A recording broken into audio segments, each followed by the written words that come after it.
Hi అండి. ఈరోజైతే మన ఛానల్లో వడలు వేస్తున్నానండి. చాలా బాగుంటాయి ఈ వడలు. ఈ విధంగా వేసే విధానం చూడండి. ముందుగా నేనైతే ఉల్లిపాయలు, టమాటాలు, పచ్చిమిరకాయలు, అల్లం కూడా చిన్న చిన్న ముక్కలు కట్ చేసుకొని ఈ విధంగా పెట్టుకున్నానండి.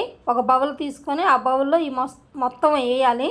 వేసిన తర్వాత ఇప్పుడు శనగపిండి, బియ్యం పిండి తగినంత వేసుకోవాలండి. వేసుకున్న తర్వాత కూడా కారము, పసుపు, ధనియాల పొడి, సాల్ట్ కూడా తగినంత వేసుకొని వాము పొడి చేసుకొని వాము పొడి కూడా ఒక స్పూన్ ఆ విధంగా వేయాలండి. వేసిన తర్వాత చక్కగా మొత్తం ఆ విధంగా కలబెట్టాలండి.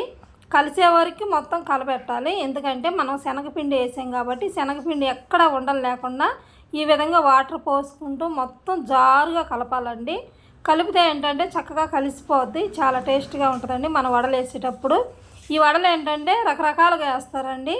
ఈ విధంగా కూడా వడలు వేసుకుంటే సూపర్గా ఉంటుందండి. ఆ విధంగా వాటర్ పోసుకుంటూ ఆ విధంగా జారుగా కలుపుకోవాలండి. కలిపిన తర్వాత మొత్తం ఆ విధంగా పక్కన పెట్టుకోవాలండి. పక్కన పెట్టుకున్న తర్వాత పొయ్యి మీద కళాయి పెట్టుకోవాలి. ఈ వడలు ఏంటంటే డీప్ ఫ్రై చేయాలండి. చాలా బాగుంటుంది ఈ విధంగా చేస్తే. అలాగా తగినంత ఆయిల్ పోసుకున్నాను. ఆయిల్ కూడా వీటెక్కినాక కలిపి పెట్టుకున్న పిండి ఆ విధంగా స్పూన్తో వడలాల రౌండ్గా వేయాలండి. తగినన్ని వడలు వేసుకోవాలి. కళాయి గిన్నె అయితే సరిపోద్దో ఆ విధంగా వేయాలి. వేస్తే చక్కగా మనకి ఆయిల్ మంట పెద్దగా పెట్టుకొని చక్కగా లోపల కూడా ఉడికే వరకు రెండు పక్కల తిరగదిప్పుకుంటూ ఈ విధంగా వడలను అయితే రెడీ చేసుకోవాలండి.